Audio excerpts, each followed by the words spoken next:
Hello friends, welcome back to my channel. आज मैं आपके लिए लेकर आई हूँ टीबक मूवी का हिंदी एक्सप्लेनेशन। इस मूवी को डायरेक्ट किया है जेके ने और मेन लीड में है Emraan Hashmi as a Samuel, Nikita Dutta as a Mahi Isaac. ये मूवी 29 अक्टूबर 2021 को रिलीज हुई है और आप इस मूवी को Amazon प्राइम वीडियो पे आसानी से देख सकते हैं। ये मूवी वैसे तो 2012 में आई हुई द पोजेशन मूवी का हिंदी रीमेक है और अगर साउथ की मूवी की बात करें तो एजरा नाम की मूवी भी द पोजेशन का रीमेक ही है। इमरान हाशमी ने बहुत अच्छा काम किया है इस मूवी में। तो चलिए ज्यादा टाइम नहीं वेस्ट करती हूँ और सीधे लेके चलती हूँ आपको एक्सप्लेनेशन की ओर। मूवी की स्टार्टिंग के सीन में हमको दिखाया जाता है कि मौज़ बिन अजहर के मरने की वजह से मॉरिशस में यहूदी अब पूरी तरह से खत्म हो चुके थे, क्योंकि वो मॉरिशस के आखिरी यहूदी थे। फिर हम देखते हैं कि उनके फ्यूनरल पर एक आदमी आता है जो कि एंटीक स्टोर का मालिक था।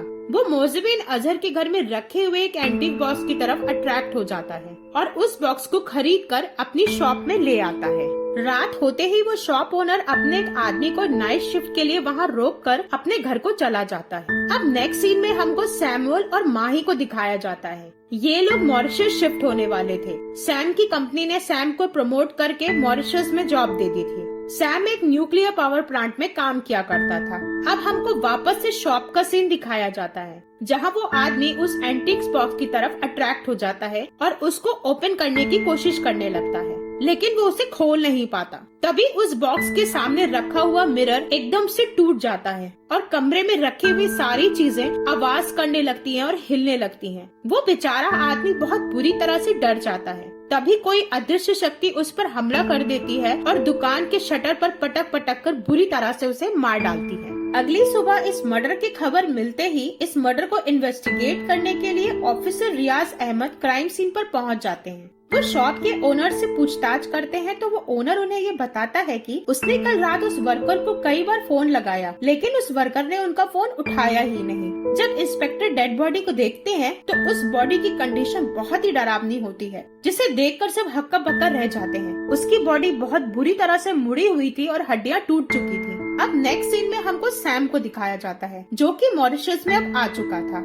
वो अपनी कंपनी के स्टाफ को अपने प्रोजेक्ट के बारे में बता रहा था, जिसमें उसको हाई रिस्क एलिमेंट्स को सुरक्षित और सही तरह से डंप करने की काम मिला था, क्योंकि ये एलिमेंट इतने खतरनाक थे कि पूरे आइलैंड को तबाह कर सकते थे। अगर जरा से भी मात्रा पानी में मिल जाती तो सबकी जानें चली जाती। सैम ने बहुत अच्छी तरह से सिक्योरिटी का बंदोबस्त कर रखा था, जिसको सिर्फ सैम ही खोल सकता था और कोई भी नहीं खोल सकता था। नेक्स्ट सीन में हमको सैम का घर दिखाया जाता है। सैम माही से पूछता है कि उसको ये घर कैसा लगा, तो माही सैम से कहती है कि ये जगह बहुत औसम है और इसको मैं अपने हिसाब से सजाऊंगी। अगले दिन माही और सैम पास के एक पार्क में जॉगिंग के लिए जाते हैं तो उनको एक आदमी मिलता है जो कि अपने डॉग और बेटी के साथ वहाँ घूम रहा होता है। वो आदमी बताता है कि वो सैम का पड़ोसी है। नेक्स्ट सीन में माही अपने घर को सजाने के लिए सामान खरीदे उसी एंटीक शॉप में पहुँच जाती है। वो आसपास सामान देखते हुए एंटीक बॉक्स के पास पहुँचती है तो माही को भी वो बॉक्स काफी अट्रैक्ट करने लगता है और माही उसे परचेज भी कर लेती है। अब माही घर आकर उस बॉक्स को खोलती है तो उसे बहुत अजीब सा एक बोतल मिलती है जिसके अंदर खून भरा हुआ होता है। उस बोतल के साथ साथ माही को एक कपड़ा भी मिलता है जिसके अंदर बाल रखा हुआ होता है। तभी उसकी नजर बोतल के पास में एक बटन पर जाती है जिसपे एक लकड़ी का टुकड़ा रखा हुआ होता है। माही जैसे ही उस लकड़ी के टुकड़े को हटाती है उसके अंदर से एक आत्मा निकलती है और माही के अंदर घुस जाती है। अब हमको नेक्स्ट सीन दिखाया जाता है जहाँ पर माही बाथरूम में होती है तो उसको मिरर में किसी लड़की की लटकती हुई डरावनी सी लाश दिखाई देती है, लेकिन माही जैसे ही मुड़कर पीछे देखती है तो वहाँ पे कोई भी नहीं होता। इस चीज से वो बहुत ही बुरी तरह से डर जाती है। वो फिर से मिरर की तरफ देखती है तो उसे एक लड़की का भूत दिखाई देता है जो कि उसका हाथ बहुत कसके पकड़ लेता है और माही बहुत कसके चीखने लगती है, मगर एकदम से वो चुड़ैल गायब हो जाती है। माही डर कर घर के बाहर भागने लगती है। तभी उसकी मेड रानी आ जाती है। माही सैम के ऑफिस पहुंचती है और उसको सारी बातें बताती है, मगर सैम माही को बोलता है कि स्ट्रेस है तुम्हें, इसी कारण से तुम हेलोसिनेट कर रही हो, तुम घर जाओ और जाकर आराम करो। अब रात में जब माही और सैम सो रहे होते हैं तो उसी समय उनका ब्लैंकेट अपने आप उनके ऊपर से हट जाता है, जिससे सैम की नींद एकदम से खुल जाती है। सैम को घर के ऊपर यानी एटिक से अजीब तरह से किसी के दौड़ने की आवाज आने लगती है। सैम को लगता है कि उसके घर के अंदर चोर घुस आया है। वो चेक करने के लिए टॉर्च लेकर ऊपर एटिक में जाता है, मगर वहाँ उसको कुछ भी नहीं मिलता। तभी लकड़ी कमजोर होने की वजह से वो नीचे की तरफ गिर जाता है और उसके कमर में चोट भी आ जाती है। अगले दिन सैम फादर गैब्रियल को लेने एयरपोर्ट आता है। रास्ते में सैम से बात करते वक्त फादर को एहसास होता है कि सैम की लाइफ में कुछ प्रॉब्लम चल रही है, जिस वजह से वो बहुत ज्यादा परेशान दिख रहा है। अब घर की तरफ दिखाया जाता है, जहाँ माही कबर्ड खोलती है तो उसे फिर से वो लड़की का भूत दिखाई देता है, जिससे वो डर कर भाग जाती है। उधर सैम एयरपोर्ट से जब घर वापस आता है तो माही कहीं नहीं मिलती। तभी माही के फुटप्रिंट से पता चलता है कि माही एटिक में है। सैम को माही वहाँ पर बेहोश मिलती है। सैम माही को तुरंत हॉस्पिटल ले जाता है। अब फादर सब कुछ समझ चुके थे। वो सैम को बताते हैं कि तुम्हारे साथ जो भी हो रहा है इसी डीबग बॉक्स की वजह से हो रहा है। फादर सैम को बताते हैं कि इस बॉक्स को डीबग कहते हैं। 16वीं शताब्दी में यहूदी स्पेल करते थे, जिससे वो इंसान की आत्मा को उसकी बॉडी से अलग करके इस बॉक्स में बंद कर देते थे, और जो भी कोई इस बॉक्स को खोलता था वो आत्मा उसको पोजेस कर लेती थी। सैम ये सुनकर उस बॉक्स को फेंकने की बात करता है, लेकिन फादर उसको बताते हैं कि आत्मा आजाद हो गई है। अब अगर तुम बॉक्स को फेंक भी दोगे तो कोई फायदा नहीं होगा। अब फादर सैम से कहते हैं कि बॉक्स पर हिब्रू में कुछ लिखा हुआ है, अगर हम लिखावट को समझ जाएं तो हमको काफी कुछ पता चल सकता है। सैम तुरंत उस बॉक्स की फोटो खींचकर मॉरिशस की यूनिवर्सिटी में मेल कर देता है, जहाँ पे प्रोफेसर उस फोटो की जांच करते हैं और वो फादर को बताते हैं कि बॉक्स में जो भी लिखा है वो बहुत ही कॉम्प्लिकेटेड है। इस मिस्ट्री को सॉल्व करने के लिए उनकी मदद एक आदमी कर सकता है जिसका नाम राब्बी है। अब सैम फौरन राब्बी के पास पहुँचता है और सारी बातें उन्हें बताता है। राब्बी सैम को बोलते हैं कि डीबग से निकली आत्मा उसी को पोजेस करती है जो उसका दिमागी रूप बीमार हो या फिर उसका अपने आत्मा और शरीर से कनेक्शन ना हुआ। तभी सैम को माही का कॉल आता है, जो सैम को बताती है कि वो प्रेग्नेंट है। ये बात सुनकर सैम बहुत खुश होता है, लेकिन जैसे ही राब्बी को ये बात पता चलती है वो बहुत बुरी तरह घबरा जाते हैं। सैम अब अपने घर पहुंचता है। माही उसे गले लगा लेती है और सैम परेशान हो जाता है, क्योंकि राब्बी ने उसको बता दिया था कि डीबग ने उसके बच्चे को पजेस कर लिया। नेक्स्ट सैम फादर को बताता है कि राब्बी ने यहाँ आने से मना कर दिया, लेकिन जब मैंने जिद करी तो उन्होंने मुझे अगले दिन बुलाया। अगले दिन जब मैं वहाँ पहुँचा तो मुझे पता चला कि राब्बी मर चुके हैं। सैम बहुत परेशान और दुखी हो जाता है। सैम राब्बी के बेटे मार्कस से मिलता है। मार्कस बताता है कि डीबग तब तक नहीं रुकेगा जब तक कि वो सब कुछ खत्म न कर दे। सैम कहता है कि वो माही का अबॉर्शन करा देगा, लेकिन मार्कस उन्हें मना कर देता है। वो कहता है कि अगर तुमने ऐसा किया तो माही मर जाएगी।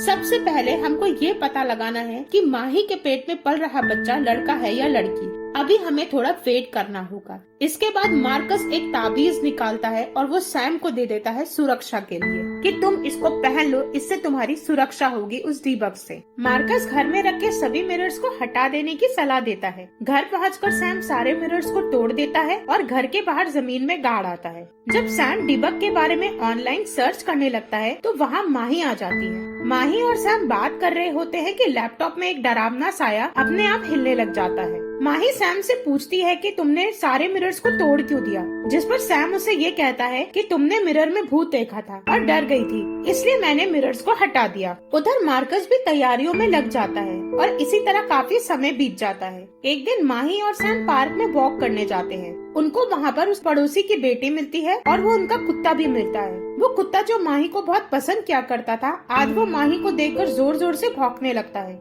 जिससे माही परेशान हो जाती है। सैम माही को लेकर जाने ही लगता है कि माही पलटकर बहुत ही क्रीपी तरह से उस कुत्ते की तरफ देखती है, जिससे कि वो डर के एकदम से शांत होकर बैठ जाता है। और ये देखकर पड़ोसी की बेटी एकदम हैरान रह जाती है। रात में अचानक सैम की नींद खुलती है तो वो देखता है कि माही अपने बेड पर है ही नहीं। वो उसको तलाश करता हुआ घर के बाहर आता है तो देखता है कि माही ऊंची दीवार की बाउंड्री पर बैग लेकर घूम रही है, जो कि खून से भरा हुआ है, और साथ में सैम के ऑफिस का आईडी कार्ड भी है उसके हाथ में। सैम ये देख के बहुत बुरी तरह डर जाता है और माही को आवाज लगाता है, मगर माही वहाँ से कूदकर जाने लगती है। सैम उसका पीछा करने लगता है। तभी वहाँ पर राब्बी का बेटा मार्कस आ जाता है। वो माही से उसका नाम पूछता है तो माही अपना नाम इब्राहिम बताती है और कहती है कि तुमको यहाँ नहीं आना चाहिए था, लेकिन मार्कस उसके माथे पर अपना अंगूठा रखता है और शांत करने की उसे कोशिश करने लगता है, जिससे कि माही बेहोश हो जाती है। और माही के हाथ से वो बैग भी गिर जाता है जिसमें पड़ोसी के डॉग का कटा हुआ सर था। नेक्स्ट सीन में मार्कस एंटीक शॉप पहुंचता है और उस शॉप ओनर से बुक के बारे में पूछता है जो कि डीबक के साथ थी, लेकिन शॉप ओनर उससे कहता है कि मुझे तो सिर्फ बॉक्स में इंटरेस्ट था और वो जो किताब है वो मोज़ेबिन के घर पे ही होगी, आप वहाँ से जाके ले आओ।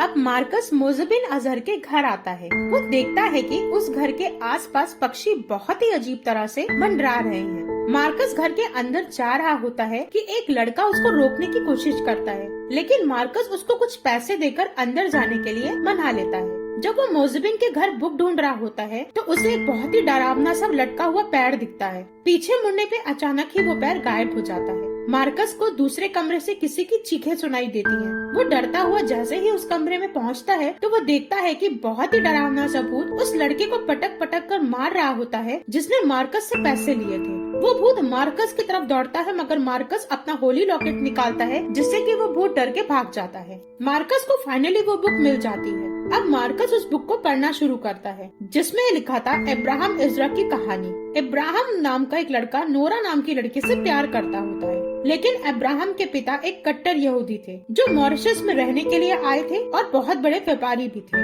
उन्होंने यहूदियों से तांत्रिक विद्या सीखी थी। इसी दौरान नोरा प्रेग्नेंट हो जाती है और यह बात पता चलते ही अब्राहम अपने और नोरा की बात करने के लिए अपने पिता के पास जाता है, पर उसके पिता नाराज हो जाते हैं और मना कर देते हैं और अब्राहम को घर में कैद कर देते हैं। अब्राहम नोरा को जैसे तैसे एक लेटर भेजता है जिसमें उसने लिखा होता है कि मुझे भूल जाओ। इस बात को पढ़कर नोरा सुसाइड कर लेती है। अब्राहम का भेजा हुआ लेटर जब नोरा के पिता के हाथ लगता है तो वो गुस्से से आग बबूला हो जाते हैं। एक दिन अब्राहम कार से अपने डैड के साथ नोरा के गांव पहुंचता है। गांव वालों को जब ये बात पता चलती है तो वो सब मिलकर उनकी कार को घेर लेते हैं और अब्राहम को इतनी बुरी तरह मारते हैं कि वो अगमरा हो जाता है, जिंदा लाश की तरह। इब्राहिम के डैड बदला लेने को आतुर हो जाते हैं। वो इब्राहिम की आत्मा को उस बॉक्स में डाल देते हैं और उस पर कर्ज लगा देते हैं कि जब यहाँ का आखिरी यहूदी मर जाएगा तो इस बॉक्स में मौजूद आत्मा आजाद हो जाएगी और उस आदमी को पोजेस करेगी जो मॉरिशस की जमीन और लोगों को खत्म कर सकता हो। इब्राहिम के डैड उसकी बॉडी को समुद्र में लाइट हाउस के पास फेंक देते हैं और उसकी जगह पर लकड़ी के पुतले को कपड़े में लपेटकर दफना देते हैं ताकि किसी को शक न हो सके। अब हमको यहाँ पे एक बात ये भी पता चलती है कि जो चुड़ैल शुरुआत में माही को हॉन्ट कर रही होती है वो एक्चुअली में नोरा होती है जो कि माही को आगाह कर रही थी। मार्कस ये बात भी जानकर हैरान होता है कि माही मॉरिशस को कैसे तबाह कर सकती है या उसका अजन्मा बच्चा। अब हमको नेक्स्ट सीन में इंस्पेक्टर रियाज दिखाया जाता है जो कि सैम से मिलने उसके घर आता है, मगर उसकी मेड पहले रियाज से मिलती है और उसे ये बताती है कि माही के पैर की पायल नहीं मिल रही। उसका एक ही जोड़ा मिल रहा है, दूसरा नहीं मिल रहा। और वो जैसे ही वो पायल इंस्पेक्टर को दिखाती है तो इंस्पेक्टर उस पायल को देख के फौरन पहचान लेता है कि ये तो वही पायल थी जो उस कुत्ते की सरकटी लाश के पास मिली थी। ये जानकर वो तुरंत सैम के पास आता है और उससे सवाल करने वाला ही होता है कि फादर वहाँ पर आ जाते हैं और सैम को वहाँ से भेज देते हैं। अब फादर रियाज को सारी बातें बताते हैं मार्कस के साथ मिलकर और तीनों सारी बातें एक दूसरे से शेयर करते हैं। फिर मार्कस बताता है कि अगर हमको ये सब रोकना होगा तो हमें एक्सोर्सिज्म करना होगा, लेकिन अबव ऑल बुक में जो भी लिखा है उसकी सच्चाई हमको जानना बहुत जरूरी है। वो लोग इब्राहिम की कब्र को खोदकर बाहर निकालते हैं तो सच वहाँ पर पुतला होता है, यानी बुक में लिखी बात सही होती है। उधर सैम आधी रात को छुपकर लैब जाता है मगर कोई उसको इलेक्ट्रिक शॉक देकर बेहोश कर देता है और सैम को बेहोश करने वाला कोई और नहीं बल्कि इंस्पेक्टर रियाज होता है। नेक्स्ट सीन में हमको एक हॉल जैसा कमरा दिखाया जाता है जहाँ पर सैम चेयर से बंधा होता है। ये सब देखकर सैम परेशान हो जाता है।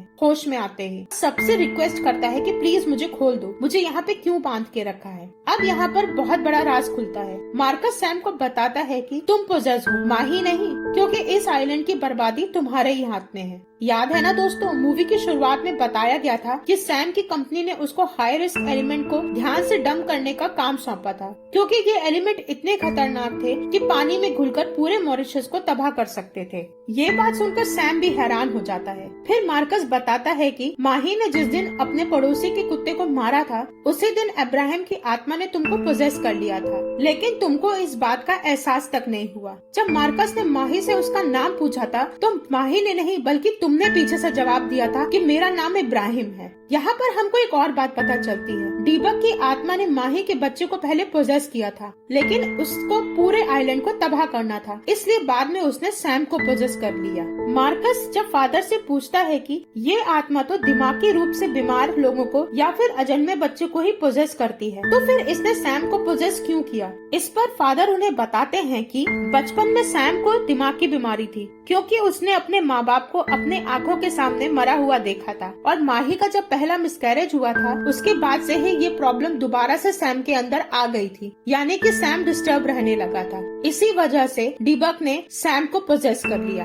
अब मार्कस एक्सोर्सिज्म स्टार्ट करता है। सैम के अंदर से इब्राहिम की आवाज निकलती है और वो कहता है कि मैं सब कुछ तबाह कर दूंगा, तुम लोगों को मार डालूंगा और तुम लोग मुझे रोक नहीं पाओगे। उसके बाद सैम पूरी तरह से एक डीमन में बदल जाता है। मार्कस फादर और माही को उस डीबक बॉक्स में सैम से रिलेटेड कुछ चीजें डालने को बोलते हैं। मार्कस 10 यहूदियों को बुलवाता है और प्रेयर स्टार्ट करने को बोलता है और कहता है 1 मिनट के लिए भी रुकना मत, लगातार प्रेयर करते रहो। उसके बाद मार्कस बाकी सबको रूम से बाहर भेज देता है और माही को वहीं रुकने को बोलता है। एक्सोर्सिज्म स्टार्ट हो जाता है, तेज हवा चलने लगती है। सैम बहुत ज्यादा रौद्र रूप में आ जाता है और अपने आप को चेयर से आजाद कर लेता है। वो मार्कस के ऊपर झूमर गिराता है, मगर मार्कस अपने आप को बचा लेता है। सैम एक एक करके सारे प्रेयर्स पढ़ने वाले यहूदियों को बुरी तरह से पीटने लगता है। सैम मार्कस के पास आकर उसका गला दबाने लगता है, लेकिन मार्कस अपने होली लॉकेट से अपने को बचा लेता है। वो सैम के माथे पर जैसे ही लॉकेट रखता है, सैम बेहोश हो जाता है। माही को लगता है कि सैम ठीक हो गया है और वो जैसे ही सैम के पास आती है, सैम अचानक से उठकर उसका गला दबाने लगता है और अचानक से सैम की नजर माही के पेट में पल रहे बच्चे पे पड़ती है, तो उसके अंदर के इब्राहिम को अपने प्यार नोरा की याद आ जाती है, जिससे कि वो बहुत बुरी तरह कमजोर पड़ने लगता है। इसी बात का फायदा उठाकर मार्कस अपना एक्सोर्सिज्म कंप्लीट करता है और इब्राहिम की आत्मा को उस बॉक्स में दोबारा से कैद कर देता है। सैम ठीक हो जाता है। मार्कस और रियाज उस दीपक को उसी समुद्र में फेंक देते हैं जहाँ पर इब्राहिम की लाश को फेंका गया था। उधर हॉस्पिटल में दिखाया जाता है कि सैम माही को एक प्यारा सा बेबी बॉय हुआ है और इसी तरह से मूवी की हैप्पी एंडिंग हो जाती है। तो फ्रेंड्स, ये थी कहानी डीबक की। आपको ये मूवी कैसी लगी हमें कमेंट बॉक्स में जरूर बताइएगा और ये भी बताइएगा कि द पोजेशन और एजरा और डीबक में सबसे बेहतरीन फिल्म आपको कौन सी लगी। अगर आप मेरे चैनल पर नए हैं तो प्लीज मेरे चैनल को सब्सक्राइब करिएगा और अगर आप हमारे सब्सक्राइबर हैं तो प्लीज लाइक शेयर जरूर करिएगा। तब तक के लिए thank you and good bye.